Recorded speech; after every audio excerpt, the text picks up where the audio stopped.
ಆದ್ರೆ ಇವತ್ತಿನ ದಿನಮಾನದಲ್ಲಿ ದುಷ್ಟ ಅಂದ್ರೆ ಯಾರು, ರಾಕ್ಷಸರು ಅಂದ್ರೆ ಯಾರು? ಆಚಾರ, ಮೂಢನಂಬಿಕೆ, ವಿಚಾರಗಳು ಇವನ್ನೆಲ್ಲ ಇವತ್ತು ನಾವು ಹೊಡೆದು ಹಾಕಬೇಕಾಗಿದೆ. ಈ ಮೂಢನಂಬಿಕೆ ಇವತ್ತಿನ ರಾಕ್ಷಸರು ಅಂತ ಹೇಳಲಿಕ್ಕೆ ಬಯಸ್ತೇನೆ. ಇವತ್ತು ಆಧುನಿಕ ಕಾಲದಲ್ಲಿ ಗಲ್ಲಿಗಳಲ್ಲಿ ನಮ್ಗೆ ಗಲ್ಲಿಗಳಲ್ಲಿ ಊರುಗಳಲ್ಲಿ ಬೀದಿಯಲ್ಲಿ ನಮ್ಗೆ ಒಂದು ರಾಕ್ಷಸ ಪದ್ಧತಿ ಸಿಕ್ಕುತ್ತೆ. ಅದನ್ನ ಅನ್ಯಾಯದ ವಿರುದ್ಧ ಹೋರಾಟ ಮಾಡೋಣ. ಮಹಿಳೆ ಬರೀ ಶಕ್ತಿಯ ಪ್ರತೀಕ ಅಷ್ಟೇ ಅಲ್ಲ, ಸಮಾಧಾನದ ಪ್ರತೀಕ ಅಷ್ಟೇ ಅಲ್ಲ, ಕ್ಷಮೆಯ ಧರಿತ್ರಿ ಅಷ್ಟೇ ಅಲ್ಲ. ಮಹಿಳೆ ಗಂಡಸರ ಭುಜಕ್ಕೆ ಭುಜ ಕೊಟ್ಟು ನಿಂತ್ಕೊಂಡು ಕೆಲಸ ಮಾಡುವಷ್ಟು ಸಾಧನೆಯನ್ನ ಇವತ್ತಿನ ಕಾಲದಲ್ಲಿ ಮಾಡಿದ್ದಾಳೆ.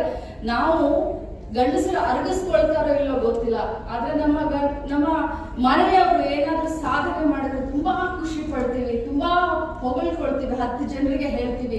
ಆ ಪ್ರವೃತ್ತಿ, ಆ ಮನಸ್ಥಿತಿ ಇವತ್ತು ಗಂಡಸರಲ್ಲೂ ಬರ್ಲಿ ಅನ್ನುವಂತ ಆಶಯದೊಂದಿಗೆ ನನ್ನ ಜೆಡಿ ಮೀಡಿಯಾ ಹೌಸ್ದವರು ಬಹಳ ನಿನ್ನೆ ನನಗೆ ಕಾಡಿಸಿದ್ರು, 2 ನಿಮಿಷ ಬರಬೇಕು, 3 ನಿಮಿಷ ಬರಬೇಕು ಅಂತ. ಅವರ ಒಂದು ಕೋರಿಕೆಗೆ ಅವ್ರು ಇಷ್ಟೊಂದು ಪ್ರೀತಿಯಿಂದ ಕರೆದಿದ್ದಾರಲ್ಲ ಅನ್ನೋ ಒಂದು ಕಾರಣಕ್ಕೆ ಈ ಒಂದು ಕಾರ್ಯಕ್ರಮದಲ್ಲಿ ಭಾಗವಹಿಸಿದ್ದೀನಿ. ತಮ್ಮೆಲ್ಲರಿಗೂ ಒಳ್ಳೇದಾಗ್ಲಿ.